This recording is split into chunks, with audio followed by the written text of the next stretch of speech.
Truly a beautiful sight to behold.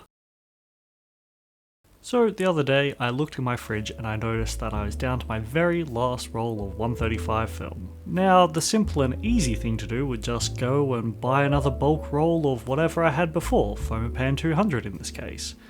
But the sensible thing is not always the thing I end up doing, especially when I can think of a new frivolous project. So here is the little wall of film that I bought. You'll notice there isn't any Kodak film in this wall, and that's because Kodak is not always the most reliable, and it's definitely not the cheapest film to get in Australia. There's also no Fujifilm, but that's because who knows how long Fuji will be making film anymore. Now, there is the opportunity for more films to be added to this wall, but for the now, this is what we've got to work with. So, what I'm planning to do is shoot all of these rolls of film one at a time and just do a general vibe check on them. If you're really interested in films being rigorously tested, this is not the challenge for you. I'm just going to shoot each of them in a range of different situations and see if that matches how I like to develop the film more than anything. If you're really interested in the science and densitometry, sensometry of films and resolution charts and that kind of thing, maybe check out The Naked Photographer. He does actual science. This isn't science. So I'm very interested if any of these films work with my regimen of processing the film.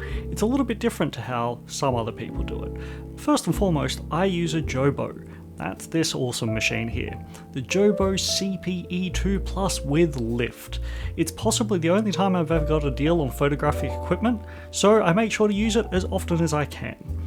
So we start off with using this fancy processor, and because I have the fancy processor, I use a developer that works well with constant agitation. This is the Pyro staining developers. The particular one that I use is PyroCat MC because I decided to make a litre of it late last year. It should last a really long time, and Pyro generally has worked pretty well for me in the past. My PyroCat MC is slightly different in that when I went to buy the chemicals for it, I got shortchanged by a few grams of pyrocation, but I decided to just keep on using it anyhow. It shouldn't make too much of a difference, but if you get really upset by this, just know that my Pyro MC is slightly different to most other people's. Now, because I'm using the Pyro, because I have the Jobo, I'm also going to be using Eco Zone Fix Alkaline Fixer. I'm told that alkaline fixers work better with PyroCat, so I decided to just pick some up and use it. So the PyroCat I have, I'll be using in a dilution of 1:1:100. This developer is in a part A and part B. They're the 1 and 1, and then to 100 parts water. Often I won't be able to find an exact time for PyroCat MC, so I'll be using PyroCat HD times for most. This is usually fine as the developers are relatively interchangeable. Once we're done with the developing, I'll use either a PlusTech 7200 or PlusTech 8100i scanner with VueScan software. This works really well on Linux computers. Unfortunately, Silverfast doesn't have a version available, and I couldn't be bothered setting up a virtual machine or something like that to try and get it working. I used to use software called Xane on Linux, which is great because it supports a colossal range of scanners. But I found out I was getting some pretty flat renditions out of the software, so I tried VueScan with its trial edition and got much better results. So scanning software can really change the results you get straight out of the scanner. I can highly recommend VueScan. It's a software project done basically by one guy. Give him the support if you can. Any edits will be done in a mixture of Darktable and GIMP.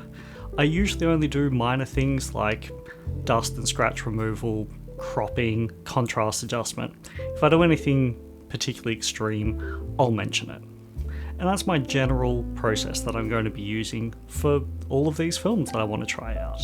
Okay, so let's get started on the challenge.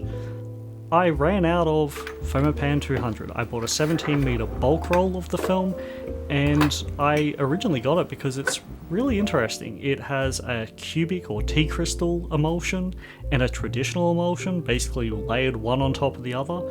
This should give you some very interesting renditions. It's meant to smooth it out a bit and give you a larger tonal range. I don't know, it works fine. One of the great things about pretty much all of the Foma films is that they're available in 35, 120, 4x5, 5x7 and 8x10. There's a cine film available as well, but that's a little bit different, and it's used for reversal. The smart thing, as I mentioned, was probably to just buy another bulk roll of it, as it is actually a pretty good film. But where's the fun in that? So let's get started. I'll load my Fomapan 200 into my beloved Contax RX. It's worth noting that I've exposed this roll at 100 ISO. In my experience, this film likes a little bit of extra light. In fact, sometimes even going to 50 ISO can be advantageous. Once I've shot my roll, I'm going to be processing it for 8 minutes in my Pyrocat MC, which is the same as the Pyrocat HD time. And look, we're done! Here's our roll of film. So with this project, I figured the best thing to do would be to get out there and just start shooting. One of the things that I often do is I just look at what happens to be going on in my local area, and this market happens every weekend, which is great. Always lots of things to see. There will be a few recurring themes that you'll see with my shots, and that's because I do kind of want to work on some projects as well at the same time. So like this tower will be contrasted with a tree, and there's also a piece of work that I'm doing in relation to abandoned houses. So you'll see quite a few shots of abandoned houses. These might not be the final versions. Also, you might see a bit of dust and things like that come up, and this is just to show you the film. So here's the negatives of the roll, and they look pretty good. Nice and contrasty, dense. Don't worry about these ones up here, that's a whole other thing. So they do curl a bit. It's not really the best, but otherwise not too bad. I did stretch the truth a little bit. While this is definitely the last roll of film from my 17-meter bulk roll, I did have another roll already loaded into a camera at the time. So I think I may as well show these off too. Here was a fantastic national park. I really enjoyed my time here. But then I also decided to go hunting for yet another abandoned property. And I'm just metering here, it is the afternoon, I've got my trusty Contax 3A, and we are wide open. There's going to be a couple of soft shots, and that's just unavoidable with this lens completely wide open with the subject matter. Kind of leads to some interesting things, but then I decided I also wanted to try out a cityscape that I'd seen, and this is with a 135 lens. And there we have it. I think to sum up my thoughts on this film, there's a few things worth remembering. One, it's fantastic because it comes in so many different formats, 35 all the way up to true large format. It is very versatile, it works in a large range of situations. You can get it in bulk rolls as well, which makes it a very cheap option for you, and the film in general is not terribly expensive in most markets. It is also available in most markets. You shouldn't have to search too hard to find this film wherever you are in the world. On to the frustrations I have with the film. I find the best results are shot at an exposure of about 100 ISO, maybe even a little bit more. When I first got it, I thought it would be great to have a 200 ISO film so that in the larger formats it would be a little bit faster, but what I found is I have to shoot it at 100 ISO anyway, so I might be more tempted to look at the Fomapan 100 or 100 ISO films in general. Other downsides include I have actually got pink negatives. Let me just grab one of those. And yeah, that's not the easiest thing to deal with, particularly if you want to optically print. Not as bad with scanning, but still, what the heck? Another issue that a lot of people talk about is that the film is curly, but it's not just curly this way, it will also curl longitudinally, which can be a huge problem. I happen to flatten all of my negatives underneath a book because of this. It can be so difficult to work with. One of my friends has had issues with little speckles on the film. I personally haven't, but you can read up online of people with issues with this film in terms of quality. Finally, it does have reciprocity failure above 1/1000th of a second and below 1 second, so if you want to do particularly fast or short exposures, this is not the most reliable film.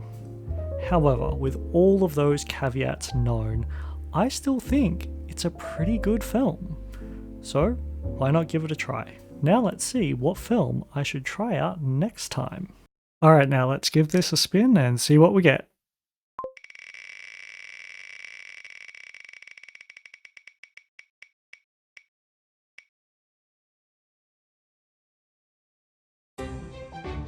Ilford's Ortho 80. Okay. So, I've never used an ortho film before. This is going to be very different for me.